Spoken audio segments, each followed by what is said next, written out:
Entonces, vuelvo y les pregunto, ¿qué piensan ustedes de estos resultados? Entonces, tal vez ustedes empiezan a darse cuenta que, o lo que les venía mencionando, los árboles de decisión son un poco simples y los fenómenos reales no son de una decisión tan simple. Tal vez nosotros en la vida diaria podamos tomar una decisión, listo, quiero un café o no quiero un café, quiero ir a jugar fútbol o no quiero ir a jugar fútbol. Pero el tema de la naturaleza requiere decisiones un poco más complejas o no es simplemente decir esto es así y ya, sino puede haberse en ciertos casos que no sea del todo solo una sola respuesta, sino queremos tratar de entender un poco más la probabilidad que haya de que finalmente tengamos otro tipo de clase. Entonces, que no tengamos una ribolita, sino de pronto, y sabemos que esto es así, que las definiciones que tenemos del tipo de rocas, por ejemplo, no siempre son líneas perfectas, sino los resultados o los contenidos de ciertas rocas se superponen sobre otra. Entonces, estas regiones de diferenciación no son tan específicas o no tienen que ser tan definidas o tan firmes, sino puede haber un poquito de permisibilidad, por así decirlo. ¿Qué podemos hacer para mejorar el resultado de un árbol de decisión o mejorar los resultados que estamos teniendo de un árbol de decisión? Lo que vamos a hacer es aplicar lo que se llama un árbol aleatorio. Pero para que entiendan un poco más lo que les vengo diciendo anteriormente, vamos a hacer un ejemplo que es, vamos a ahora aplicar los árboles de decisión para la regresión, o para el caso de una regresión. Entonces ya no vamos a catalogar si esto es una roca andesítica o riolítica, sino simplemente supongamos que tenemos unos datos. Y en este caso hacemos una distribución aleatoria de los datos, que tiene una perspectiva un poco sinusoidal. Pero para agregarle un poco de ruido a mis datos, lo ideal es entonces empezar a agregar un poco de datos anómalos, de puntos anómalos, como ven en la gráfica inferior. Entonces vemos que en términos generales hay una distribución y puede que haya ciertos datos que en principio consideramos que son todavía válidos, tal vez algunos los podemos retirar, pero otros no, por ejemplo de estos. Queremos que nuestro modelo prediga y entienda que el modelo debería ir a través de estas líneas sinusoidales y, por ejemplo, hacer lo que se hace en una regresión lineal, tratar de obtener el mejor comportamiento de mis datos a través de esta regresión. Como en el caso de la regresión lineal y el caso que vemos en este momento, sabemos que datos anómalos pueden interferir en los resultados finales de mi modelo. Entonces, para ver esto, vamos a hacer lo que les dije. Se hace datos aleatorios que tengan este comportamiento y vamos a aplicar una regresión a partir de los mismos análisis. Entonces, en este caso ya no es el comando no es el que estábamos utilizando anteriormente, sino ahora se llama de regresión. Entonces, simplemente una nota de aclaración. Por eso es que les hago tanto énfasis en qué tipo de variable estamos utilizando. Antes era una variable nominal y ahora la idea es utilizar una variable objetivo continua. Si aplicamos la regresión, vamos a ver algo que tiene este sentido. Esto no es bueno, no es bueno en lo absoluto porque está utilizando absolutamente todos los datos dentro de mi base de datos para hacer una regresión. Y vemos que, por ejemplo, en este caso está haciendo una regresión bastante floja, bastante mala, que no nos va a permitir predecir ciertos datos, porque, por ejemplo, donde esperaríamos un dato para el dato de aproximadamente, no sé, 3.1, es aproximadamente acá, esperaríamos un dato de aproximadamente 0, pero para un dato a 3.14, claro, pero en cambio, la regresión que tenemos en este caso nos está dando un valor de 1.4, que es totalmente fuera de lo esperado.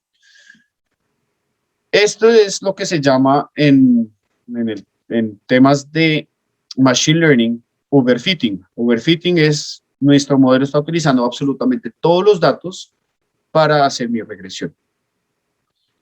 ¿Cómo podemos evitar esto? Lo que les venía mencionando, vamos a aplicar lo que se llama un bosque aleatorio. ¿Qué es un bosque aleatorio? Entonces, tal vez ya empiezan a tener una idea de qué es cuando empezamos un árbol de decisión y ahora vamos por un bosque. Vamos a utilizar varios árboles de decisión para analizar mis bases de datos, o mi base de datos, perdón, y tratar de encontrar cuál es el resultado que mejor me modela mis datos, utilizando la votación de todos los árboles de decisión que estamos tomando. Entonces, antes simplemente contábamos con una votación, perdón, me regreso un poco en la línea del tiempo. Acá simplemente estamos tomando mi árbol tomó esta decisión y este es el voto para todos, el flujo de todas estas decisiones hasta este punto. Simplemente es o esto o esto. Entonces, o bueno, simplemente es esta respuesta en específico. En el caso de los bosques aleatorios, vamos a empezar a tomar varios árboles. Tomamos una respuesta, entonces, por ejemplo, el primer árbol tomó como respuesta la clase A. El árbol 2, la clase B. El árbol 3, la clase B. El árbol 4, la clase B. Y al final vemos que entonces la clase B es la más probable y esta es la clase que se va a tomar. Lo mismo se haría con las variables continuas. Entonces, ¿cuál es la ventaja de esto? Que ahora se empieza a manejar una probabilidad y el resultado que tenga mayor probabilidad es el que se va a tomar. Entonces, si yo regreso un poquito y empiezo a analizar cuál es la mayor probabilidad de esta regresión, entonces empiezo a tomar en cuenta más los datos generales y no los particulares. ¿Cuál es la desventaja de esto? Y es, para poder hacer esto, para poder seleccionar varios árboles de decisión dentro de mi base de datos, cada árbol ya no va a tomar en cuenta toda mi base de datos, que puede a veces ser importante, sino va a empezar a tomar subgrupos. Y cada subgrupo se va a analizar con estas votaciones. Al final, lo que queremos es como, por ejemplo, la votación para unas presidenciales es cuál fue el candidato que tuvo la mayor cantidad de votos. Y esa es la clase final. Esto tiene algo adicional que es muy chévere, muy agradable para nosotros, para poder tomar decisiones y, por ejemplo, presentarle resultados a nuestros jefes, a los que van a invertir en la empresa. Cualquier ejemplo que se les venga a la cabeza y es, como yo ya tengo varias votaciones, se puede calcular cuál es la probabilidad de tomar esta decisión. Entonces, ¿cómo podemos hacer eso? Vamos a hacer ahora el mismo proceso que estábamos haciendo antes para analizar mis rocas, o mis análisis, los datos de entrenamiento que tengo. Vamos a hacer el mismo fit, pero ahora con un nuevo comando que es Random Forest Classifier. Esto es en inglés. Y vamos a ver cuál es, utilizando los mismos datos de entrada que utilizamos con los árboles de decisión de las nuevas muestras que tomé en campo, vamos a ver cómo los vamos a clasificar. Si aplicamos esto, vemos que hay un cambio bien interesante. Ahora nos empieza a aparecer las dacitas y no hay ninguna riolita. Entonces, si regresamos a nuestros resultados, vemos que hay andesita, riolita, y vemos que en general se comportan similar, que era de esperar, pero ahora empieza a tomar en cuenta la otra variable. Interesante, otro enfoque, otro análisis que estamos haciendo sobre nuestros datos. Y una de las cosas que quiero que empiecen a darse cuenta es, si volvemos a mostrar cuál es la probabilidad de seleccionar una variable sobre la otra, vamos a tener, por ejemplo, una cosa así. Ya no es un 1 y ceros, sino ya hay cierta probabilidad que esta variable gane sobre las demás. En ciertos casos, por ejemplo, veamos la primera, que es esta andesita, la probabilidad que se seleccione le gana relativamente a las demás. Hagan un análisis una por una y traten de ver si en todos los casos esto es así, o si en ciertos casos, por ejemplo, la diferencia entre una decisión y la otra es casi mínima. Y, por ejemplo, acá encontré una que es, en este caso, donde hemos hecho una predicción de Dacita, la probabilidad con la que se seleccionó esto no es tan diferente o tan alta como la probabilidad que sea una andesita. Entonces, este tipo de muestra, por ejemplo, nos diría, esto puede ser clasificado como una andesita, como una dacita, pero podría ser una dacita. Entonces, este tipo de probabilidades ya nos dan más información sobre el modelo y sobre el análisis que estamos haciendo. Entonces, esto es supremamente interesante para nuestros objetivos o nuestros resultados. Entonces, ¿qué puede ser adicional o adicional a esto? ¿Qué podemos hacer o qué podemos extraer de nuestros modelos? Podemos extraer lo siguiente, y es, ¿cuál es la importancia de las variables? ¿Por qué? Porque cuando nos devolvemos a nuestro árbol, cada atributo, cada análisis que estamos tomando, cada variable nos va a traer cierta importancia. Entonces, entre más arriba la variable esté o el atributo, más importante va a ser para tomar nuestra decisión, porque una vez se tome la decisión sobre eso, ¿qué nos va a decir? Entonces, ya los siguientes atributos ya nos dan un poco más de información, pero no van a ser tan relevantes como los anteriores. Y a partir del análisis de todos nuestros árboles dentro de nuestro bosque, ¿qué vamos a obtener? Podemos obtener un análisis de cuáles son las variables más importantes dentro de nuestro modelo para determinar si una roca es algo o si es una dacita, si es una riolita, si es bueno, cualquier otra roca que tengamos dentro de nuestros datos, y determinar, por ejemplo, que el calcio, en este caso, es la variable que más importancia tiene. No solo eso, podemos analizarlo y, por ejemplo, el sílice, entonces sabemos que en mis rocas tienen bastante contenido en sílice, pero muchas veces esto nos puede determinar si es cierta roca o no. No solo determinar cuáles son las más importantes, sino cuáles son las que no le importan a mi modelo en absoluto. Entonces vamos a ver, por ejemplo, de todos los datos que utilizamos, el sodio, el niobio, el circonio, tienen valores casi nulos o prácticamente nulos.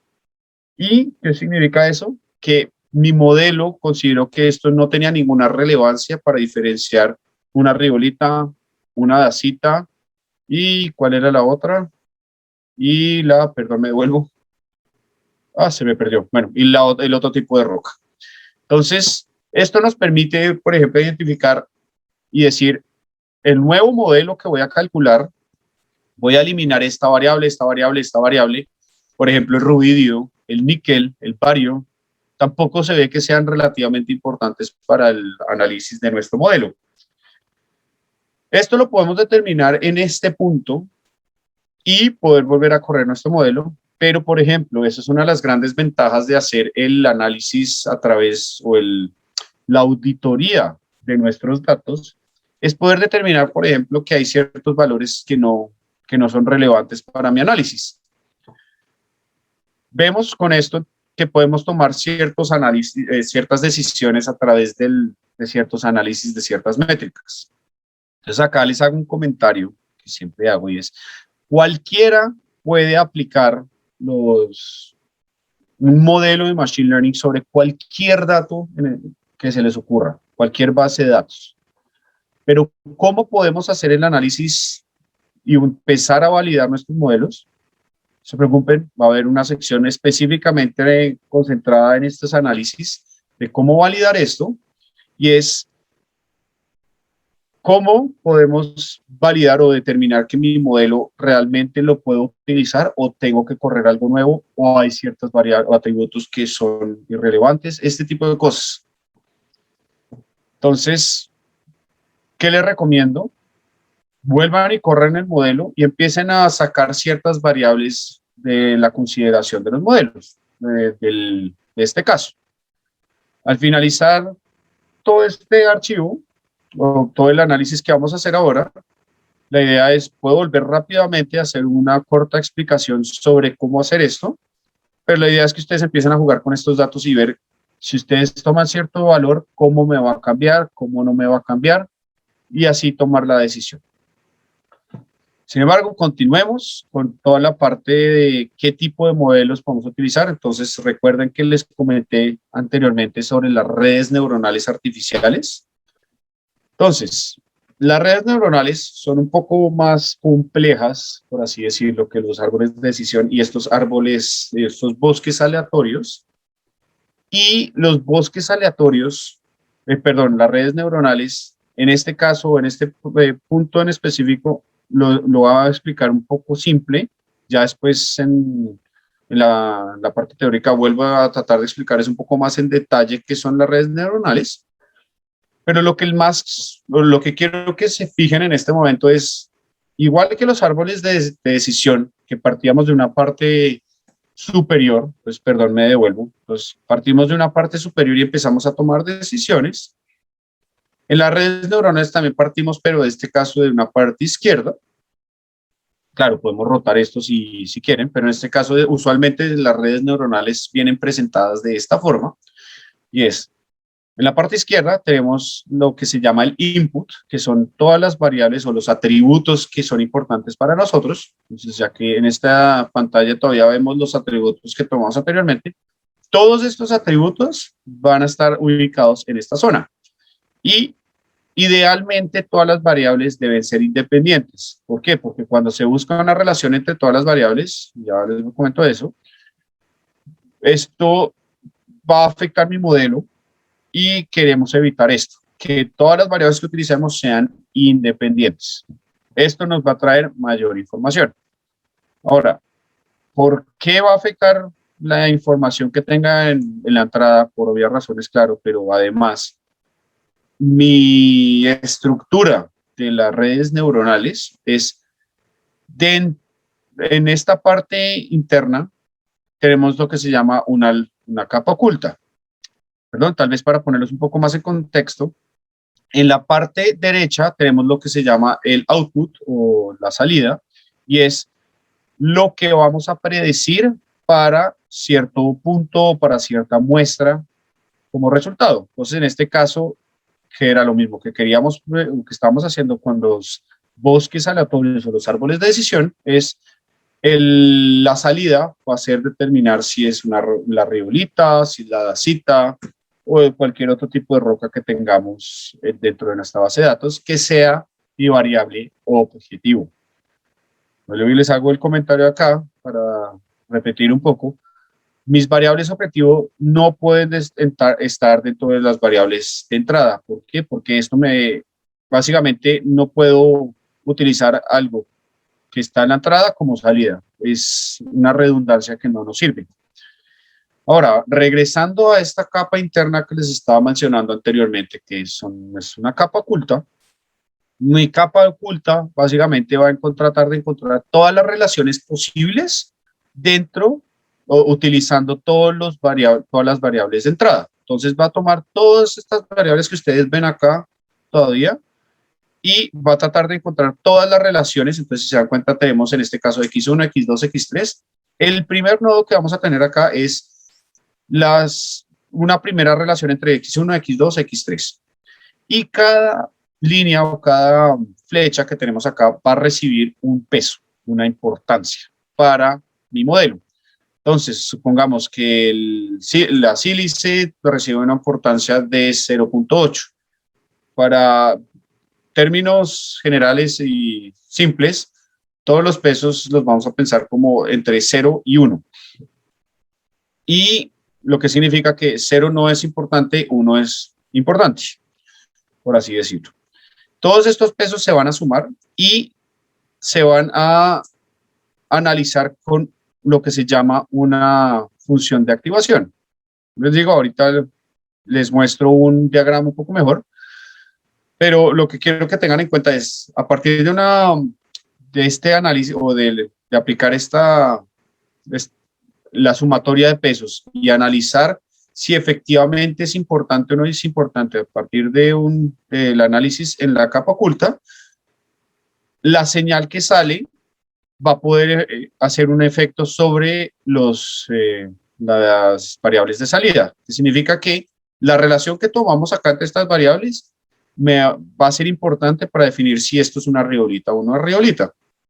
Y lo mismo, el valor de salida va a tener las mismas relaciones, por así decirlo, el mismo concepto de relaciones que la capa oculta en cuanto a cada nodo en la capa oculta se va a buscar la relación de todas estas capas ocultas con respectivos pesos para tratar de encontrar la mejor predicción que se asemeje a la realidad.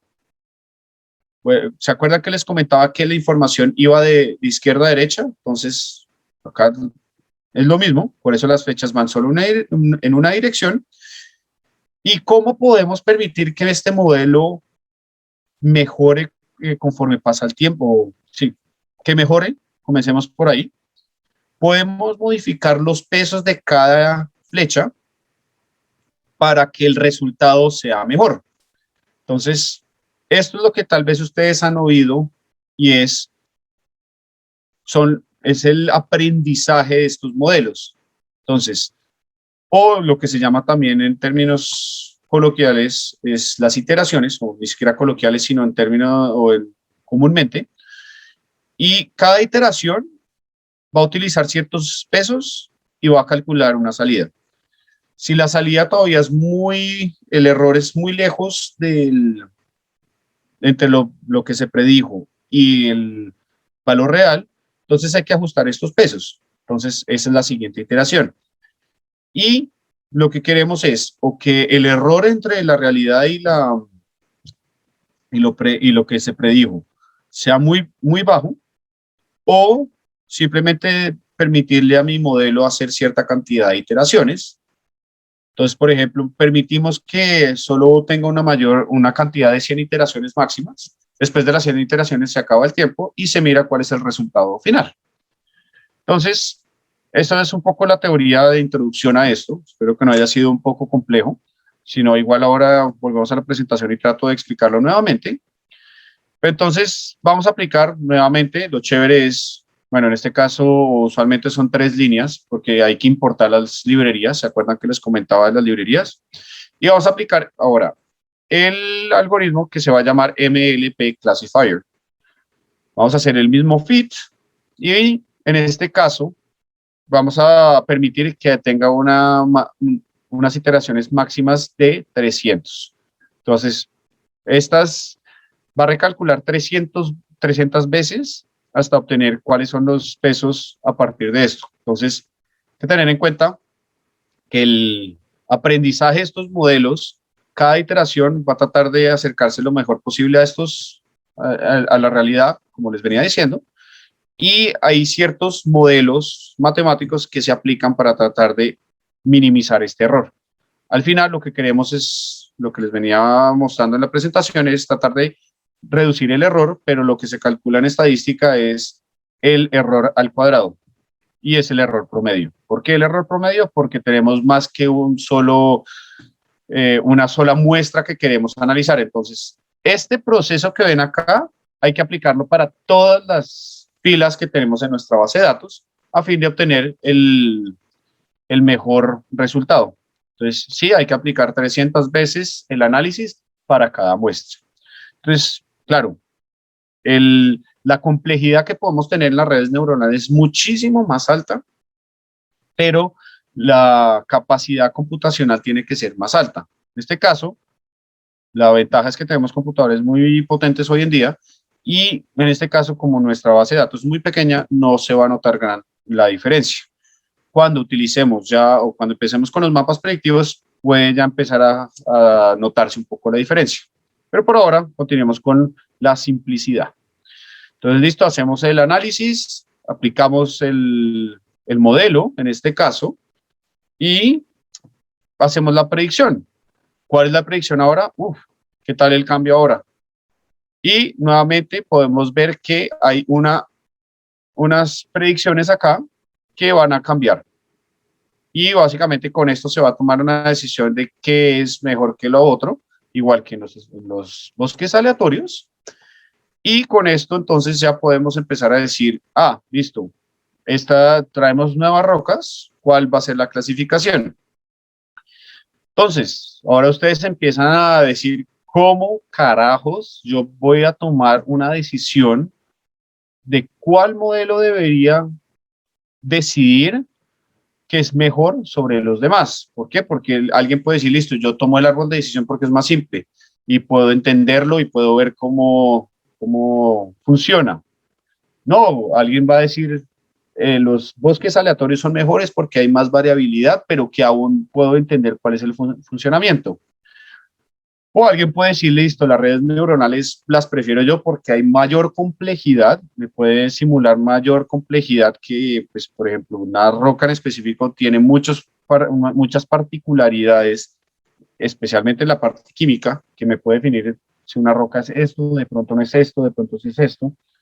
Sin embargo, una de las cosas de las redes neuronales es que entender específicamente qué pasa acá adentro es muy complejo y muchas veces se define como una caja negra.